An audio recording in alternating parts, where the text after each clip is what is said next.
Hello and welcome to week 4 of the WNEP Sports Spotlight.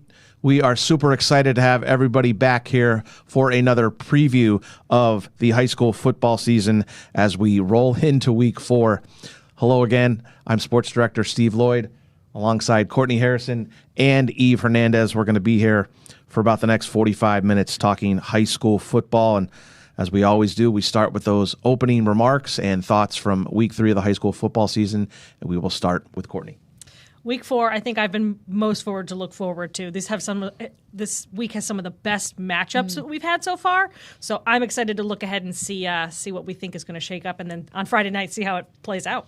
Yeah, I think if you look at the games from this week coming up, Courtney, compared to week 1, there are a lot of juicy games out there, and certainly it's going to be a banner night on the sports final coming up on Friday night. Eve, your thoughts from last week, or maybe just the first 3 weeks of the season? Yeah, definitely looking forward to the week ahead. Like you said, Courtney, a lot of good matchups this week over the last couple of weeks. Definitely not some great matchups that we've been expecting, not as competitive as we've been hoping to see so far throughout the season. But first 3 weeks of the season, definitely some surprises. Definitely last week, I would say. Some surprising losses for a lot of teams, some movement in our countdown. But yeah, looking forward to see what week 4 brings.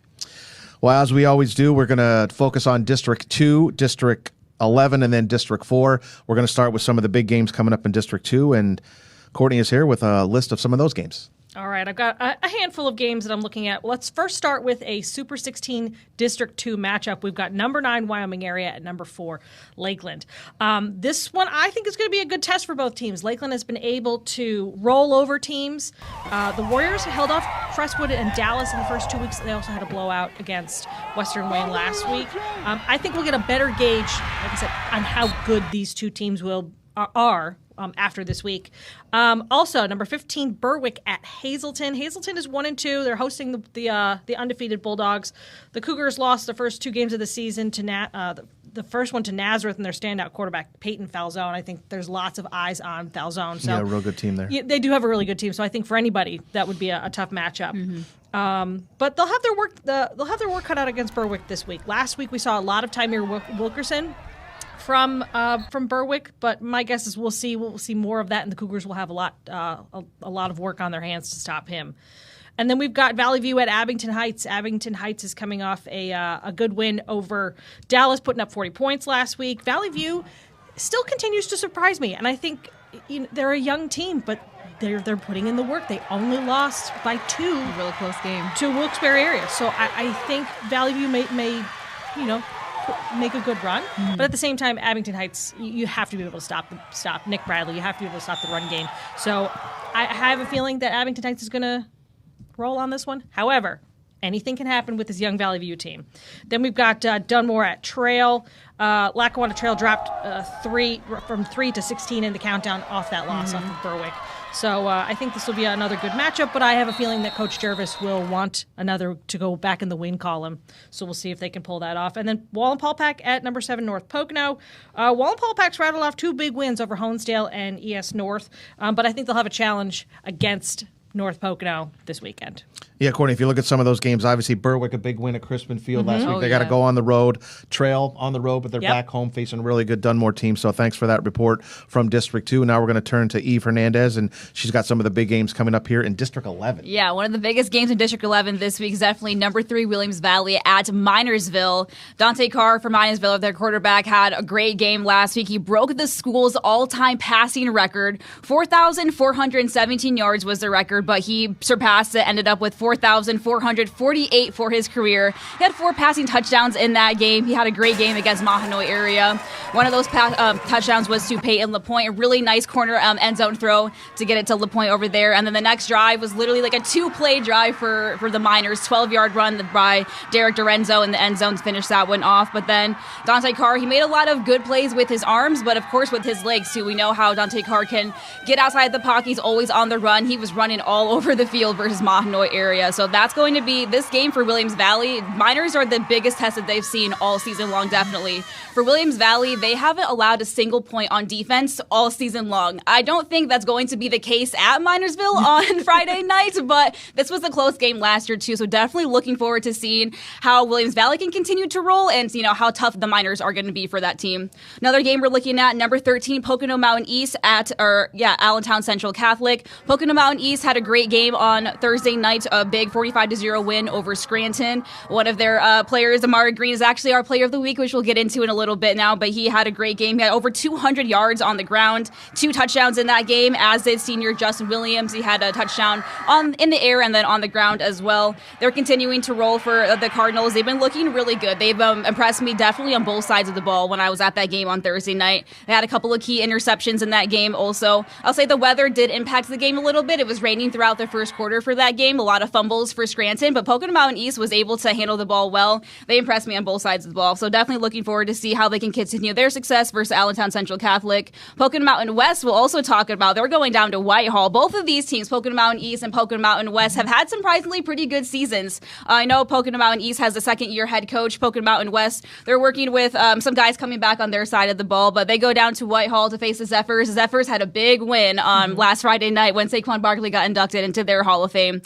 So definitely looking forward to seeing how the Panthers will do in that one.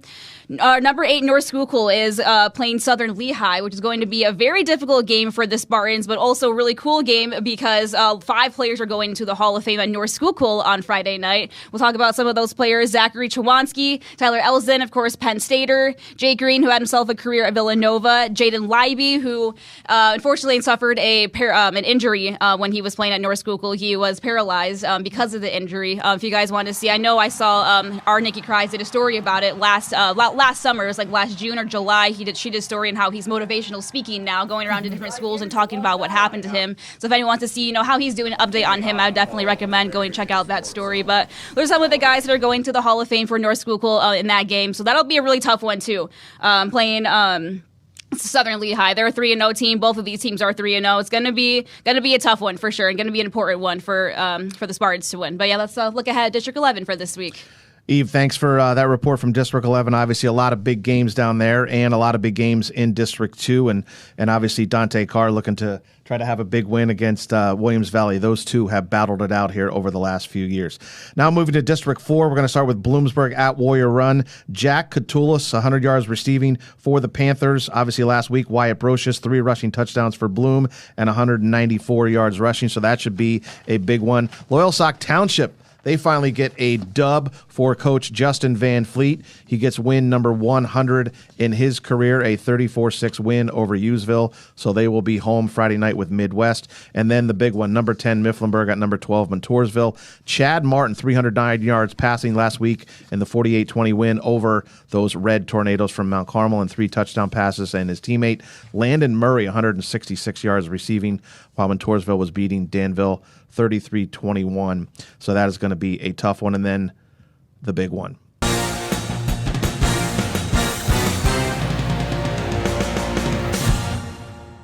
Our game of the week, number 6 Jersey Shore at number 1 Shamokin, the Indians. These two teams obviously playing in that District 4 for a title game last year. That play at the end where Shamokin was able to come up with the victory and move on to an undefeated season and into the state playoffs. So that should be a great game down there at Kemp Memorial in Northumberland County. Eve will be down there, and you must be looking forward to heading down there for that. Cannot wait. I was at that game last year, the district championship matchup between Shamokin and Jersey Shore. That was down at Jersey Shore, and that was the best game that I had seen all season long. I remember it very clearly in my head, so I'm very much looking forward to this matchup as well. Friday night, it's going to be a big one. I got to see Shamokin play at Shikellamy last week. They are our number 1 team for a reason. They're extremely athletic, extremely talented, but I have not seen Jersey Shore play yet this season, so I'm looking forward to that. It's going to be a great matchup. All right, we're just getting started here. We will look at the games from last week. That's a quick look at some of the upcoming games coming up this Friday night. Obviously, a lot of big matchups. Stick with us here. More of the Sports Spotlight when we come right back.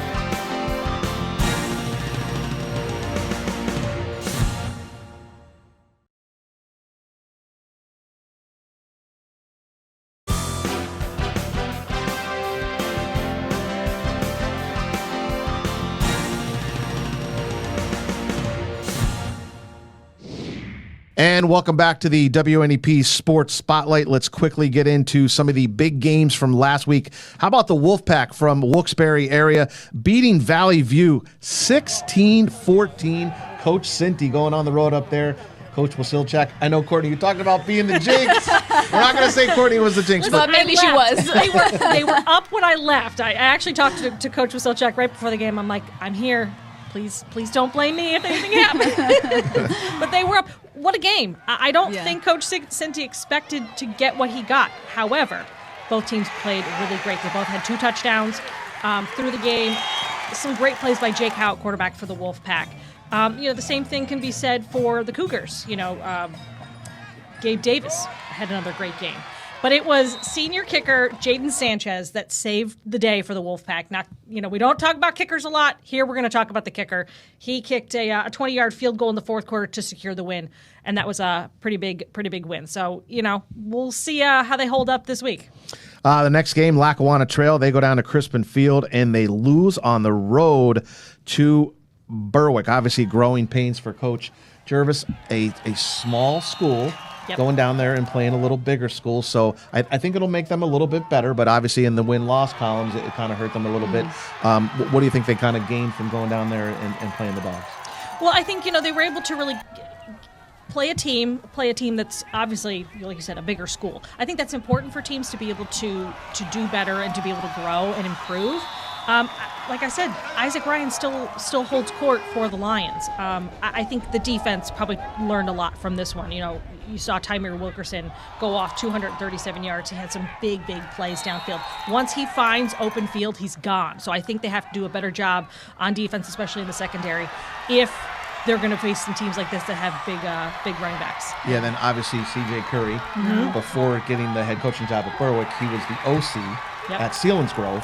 And you remember, obviously, all those good teams. And then certainly he played out at East Stroudsburg. So he learned from some of the best college ball out there. And it's nice to hear that Curry name again at Berwick. Next, we're going to talk about Saquon Barkley going into the Whitehall Hall of Fame. Last Friday night, they beat up East Stroudsburg South. And obviously for Saquon, going over 2,000 yards last season on 345 carries. He finished with 2,005 yards, 13 touchdowns. Coming off a win over the Cowboys 24-20, and then the Eagles get the Chiefs coming up. So a big night for Saquon and his family and the whole Whitehall School District. Yeah, definitely. It was awesome to see. I'm really glad that we were able to get that footage to show you guys, too, in our sports final, that the induction ceremony for Saquon being down there is an awesome thing for him. Just to be inducted into the Hall of Fame, really great for the community, too, especially all those kids that were involved in a moment like that. Really cool for them as well. But, yeah, that was awesome to see. I'm really glad we were able to get that footage to show you guys. And it's likely not the last time you'll be hearing his name in a Hall of Fame. Yeah, I wouldn't think so, no. Courtney, I'm gonna rattle off some of the 8 other running backs in NFL history that went over 2,000 yards. O.J. Simpson, Eric Dickerson, Barry Sanders, Terrell Davis, Jamal Lewis, Chris Johnson, Adrian Peterson, Derrick Henry, and then obviously Saquon last year. So you being an Eagles fan, that was a big thrill for the whole organization and for him to get that. Absolutely. And, some of those names in that list are Hall of Famers. It's impressive what he's been able to do. And it's crazy just that transition from the Giants to the Eagles. It's like they unlocked a new level on him. Completely. So, I think a lot of people expect him to do more of the same.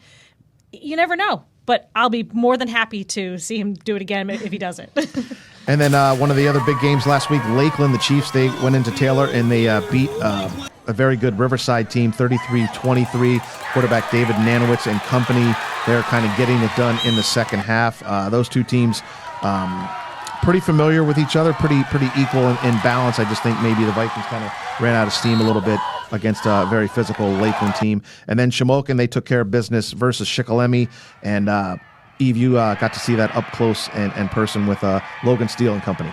Yes, definitely. That was a big defensive game from start to finish. We talk about the first drive of the game. It was the third play of the game. Logan Steele had a pick six right there. I remember we talked about one of our play of the weeks earlier. Logan Steele had a pick six, 102 yards in that game too. But on defense, it started with that pick six for Logan Steele. The very next drive, another interception for the Indians that ended up in a Logan Steele rushing touchdown later that drive. But from start to finish, completely dominant. It's not always the same story with Shamokin. This time it was their defense against Shikellamy, but a a lot of times it's their offense making a lot of different plays. I'm very interested to see Logan Steele win his future, what he's going to be. He's a kid that's got offers from Ole Miss, he's got offers from Penn State, a couple other small D1 schools. I can see a lot of plays that he makes on defense in the secondary, but of course, whether he's running out of the backfield, whether he's lining up as a receiver, I'm really interested to see where they're going to kind of place him as he grows up and gets older. But that game was beautiful from start to finish for Shamokin, definitely. All right, thanks, Eve. Getting back to that Riverside loss,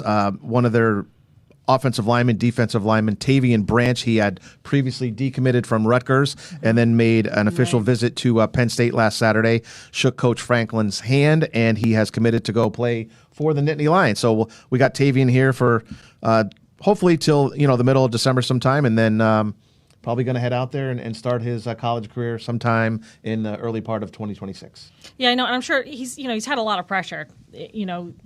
Making that choice to decommit from somewhere you don't take very lightly. But I think it was quite a surprise. You figured, okay, he's going to take some offers. It might take some time. I was surprised at how quickly the turnaround was, but I'm sure lots of Penn State fans are really happy to have Branch become a Nittany Lion next year. Now we're going to turn to Troy, who's back in the Super 16 countdown. They went on the road over there to Rodney Morgan Stadium there in South Williamsport, home of the Little League World Series, and knocked off the Mounties. So good to see Coach Smith and his son have a big game. Obviously, a big win for Troy. Yeah, I'm not surprised. We said that they want to bounce back. Obviously, they did. Mason Smith is making his mark in his first year leading the offense, and he had some big plays for touchdowns in this game. An 88-yarder, a 57-yarder.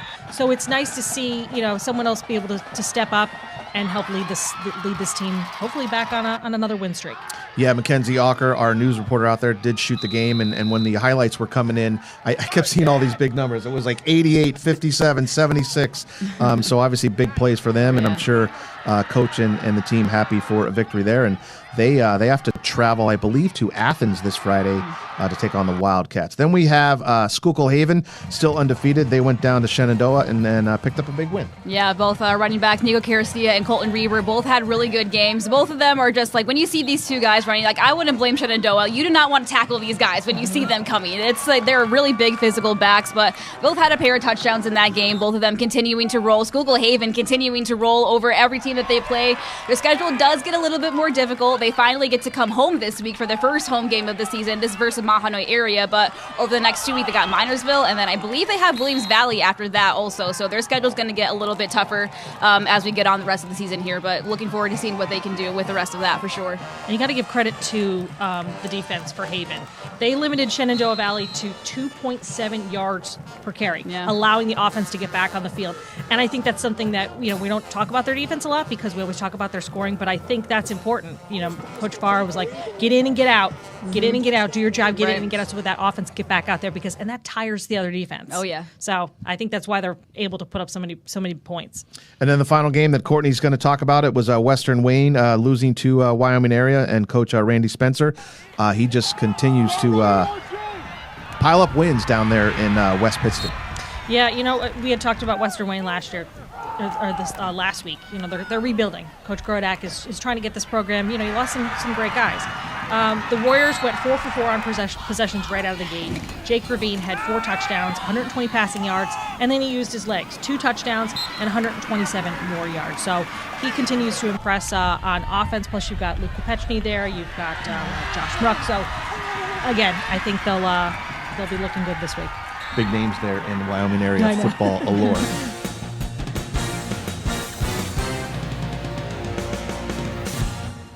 Well, and now to our Sports Spotlight play of the week. And it goes to Amari Green, ripping off an 86-yard touchdown run for Pocono Mountain East in their 45-zip win last Thursday over Scranton High School and the Knights. So an amazing play from Amari Green, and they have some great athletes out there. Eve, what an outstanding play for Amari. It was an outstanding play. When I was filming, I couldn't believe my eyes as it was happening. He was just simple handoff it seemed. Then Amari Green was able to get through a hole. He spin moved off of a tackle, and then he stiff armed another tackle out of his way on his way to an 86-yard touchdown. Super fast, outran everybody. I had to really quickly turn and able to catch it in time. That was his first of 2 touchdowns on the day. Really amazing athlete, Amari Green. So it was a close call between either him or Tymir Wilkerson from Berwick, who rushed for 237 yards and 3 touchdowns, as Courtney had alluded to earlier. So congratulations to Amari Green there from Pocono Mountain East, the Sports Spotlight Play of the Week. So far, we've had Logan Steele, the INT return, down against the Tide in Pottsville, and then Bo Seacrest from Jersey Shore, the crazy one-handed plant and rolling over the defender's back.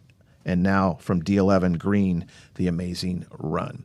All right, plenty more coming up here on the Sports Spotlight. When we come back, we will once again show you our sports finale put together by James Pennington, and then 2 feature stories.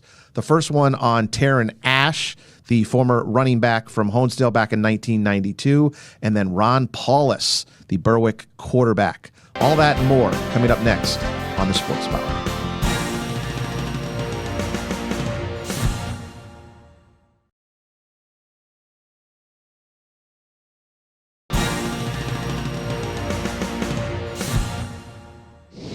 And welcome back to the WNEP Sports Spotlight. We have this show every Thursday night streaming here on WNEP Plus.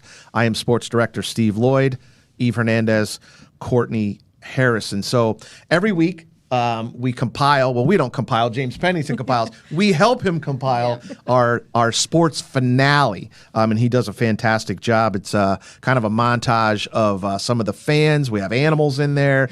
We have fans in the stands, some outstanding hits, plays. It's really unique and kind of fun to see. Mm-hmm. Yeah, marching bands, cheerleaders, you name it. It's the best of whatever the week is that we shoot. We always give James a minute. Maybe we could start expanding this and make it a little bit longer. I've talked to him in the past, and he kind of likes only having it a minute. It kind of takes away if it's any longer, but we really appreciate his work.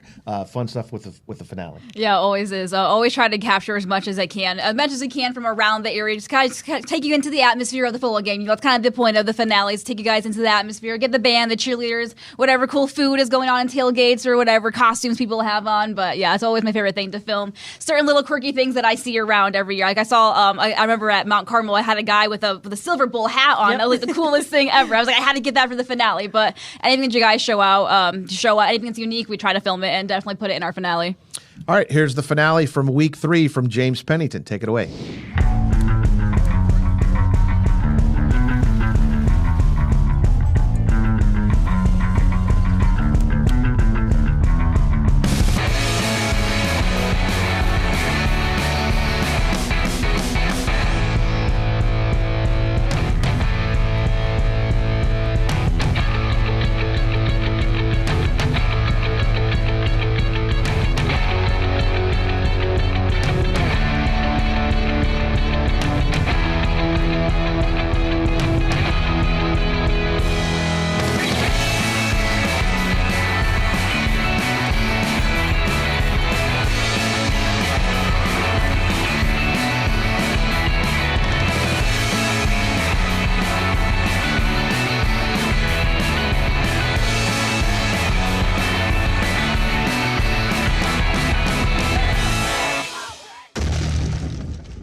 All right, and James Pennington, thank you for that each and every week, the sports finale. We love it. Well, now turning to 2 unique stories, and they're both from 1992. And the first one is going to be with Taryn Ash, the former Honesdale Hornet running back. He played back in 91, 92, 93, and 94. He's still 9th all-time in the PIAA rushing yardage list, finishing with 7,749 yards rushing. Some of the local guys that we've covered over the years that are ahead of Taryn Ash are James Mungro. He used to play for East Stroudsburg High School before the 2 schools split between East Stroudsburg South and North, and played for head coach Ed Christian. Then we got Dominic Bragalone out of South Williamsport, Zach Barkett, Schuylkill Haven, everybody remembers Zach, and then Gage Garcia, Southern Columbia. And they've had a plethora of running backs. And I know Taryn is going to be up in Honesdale, and they're going to honor him up there coming up shortly. Yeah, he among some other players, other athletes, coaches are going to be inducted to the Honesdale Wall of Fame. That induction ceremony will be held at Homecoming on Homecoming night on October 4th. And obviously, we talked about Zach Parkett at Schuylkill Haven, and we keep rattling off these Schuylkill Haven running backs. Exactly. I know they would love to get up there and get into the top 10 in PIAA history in rushing. Oh, yeah, I'm sure they will. I mean, the two running backs that Schuylkill Haven has right now, especially Kirsi, I'm sure he's got a chance himself. I know it's his senior year. We got to check his stats to see exactly where he is all time right now, but I wouldn't be surprised if he's anywhere close to those numbers at all. Well, here's Jimmy Coles, our former WNEP sports director here. This is his report with Taryn Ash from 1992 as he gave him the Sports Star Award.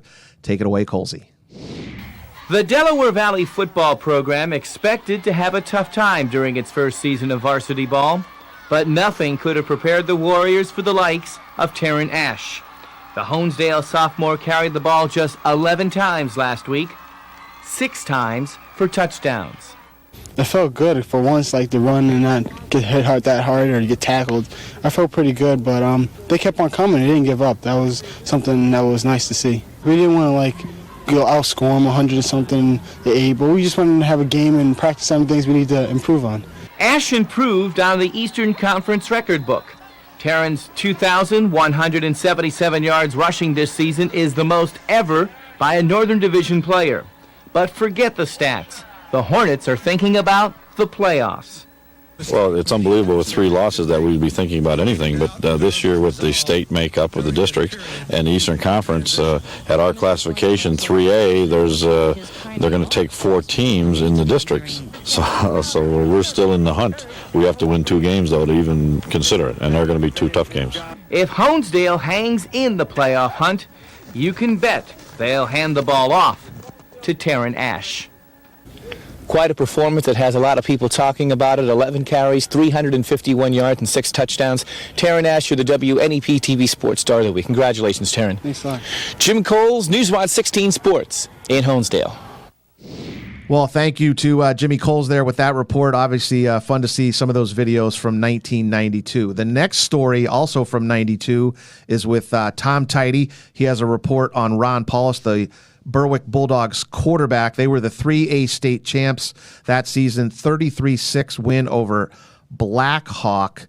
And obviously, Paulus had a great career down there at Berwick, winning all those state titles. They won state titles in 1988, obviously the one in 92, and then they go on to win state titles in 94, 95, 96, and 97 with head coach George Curry. And Ron Paulus then went out and had a fantastic career at Notre Dame, and I believe he's still working in the athletics department for the Irish. It's nice to be able to have these throwbacks. I think some of the folks around here, at Berwick, you talk about Ron Paulus, but to have his name brought back up again like we are here, I think it's pretty awesome to show these kids and show these folks watching how awesome some of the athletes have been and where they've gone after this.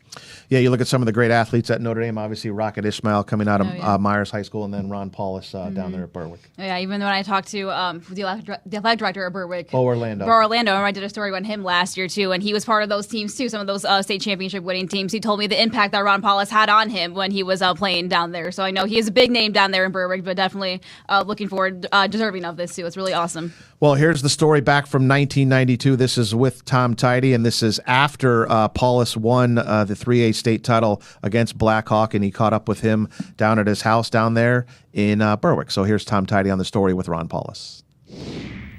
As the Berwick faithful celebrated another state championship, quarterback Ron Paulus stood on the sideline, drying his eyes.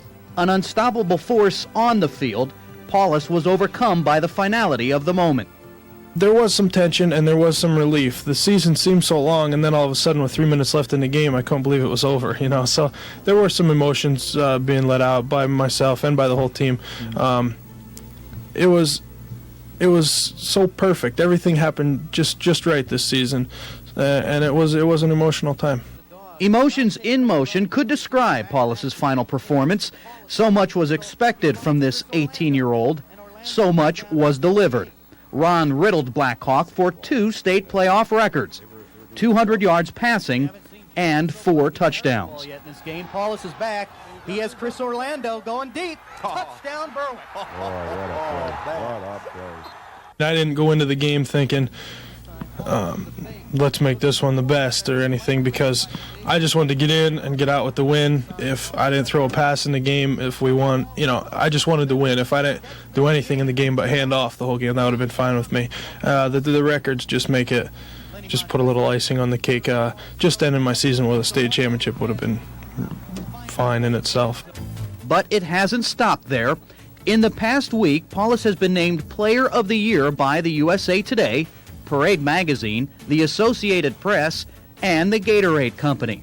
National honors that would make anyone take notice. Sometimes I do sit down and say, why me? Why was I chosen to be like this? And I'm very thankful and I'm very grateful that it was me. Berwick senior Ron Paulus, the WNEP TV Sports Star of the Week. All right, thank you to Colsey and Tom Tidy with those reports. We will have some more of those. We'll sprinkle those in as the seasons roll on. And as we wrap up the show, we still have one more block to go, and it's the all-important picks. Everybody loves our picks, so it's Steve's picks, Courtney's picks, and Eve's picks when we come back on the Sports Spotlight. Stay with us.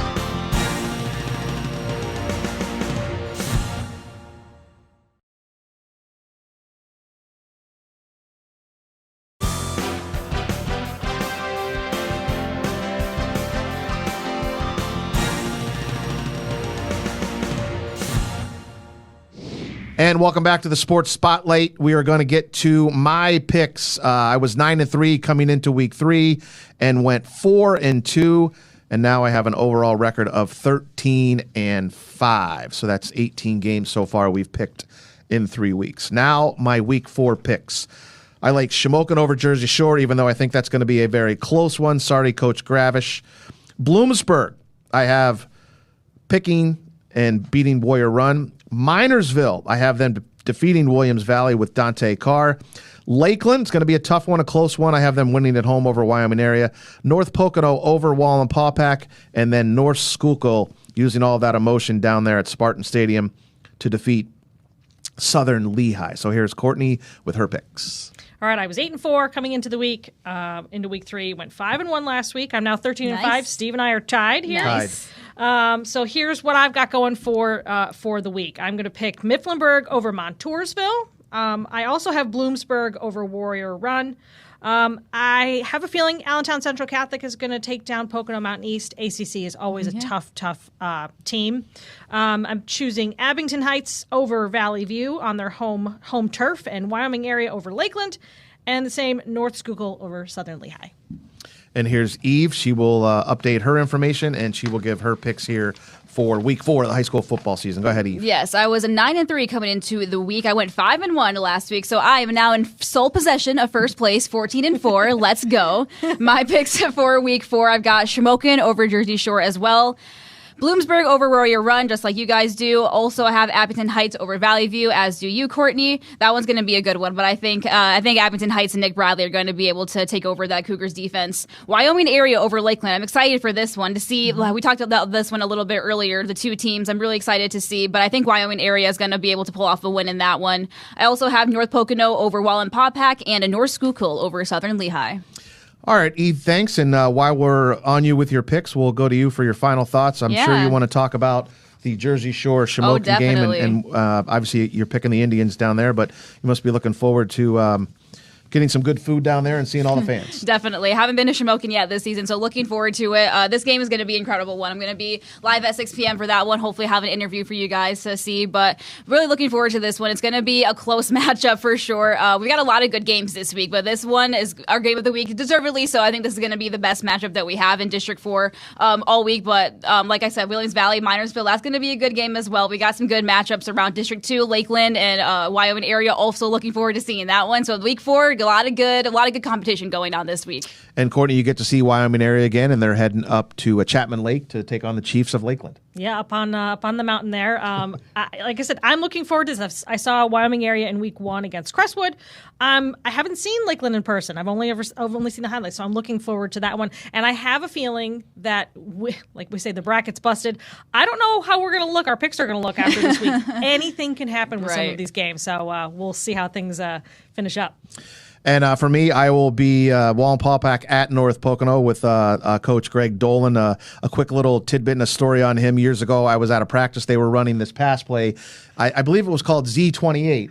And I said, Coach, I'm like, do you want me to film this? We're fine. We're whatever. Nobody ever watches the news or the sports or whatever. So I got to the game, and I'm like, do you know we had that in the stories all week long? I said, you're going to run it? He goes, Steve, go downfield like 40 yards. We're going to run that play right now. It went for like a 68-yard touchdown. I couldn't believe it. He came down, he high-fived me, he was laughing, having a good time. So some of the coaches take it seriously when we come with the cameras, and they're worried about. And I know, I'm sure you guys ask. Video. And I always ask. Always ask. You never know. Yeah. So that's a funny story. So maybe I can catch up with Coach Dolan before kickoff on Friday night and have a little chat with him. So once again, thanks for joining us. We are so happy to be here each and every week. Thanks to our producers once again, Sean Dunn and Bill Schultz. Behind the scenes, without them, we really can't get this show out for everybody to see. So that's the Week 4 preview here for high school football. Good luck to all the players, all the coaches, all the officials, the cheerleaders, the band, each and every school district, each and every Friday night. Go out there and make your best effort and have a great game and a great week. Thanks for joining us. See you later.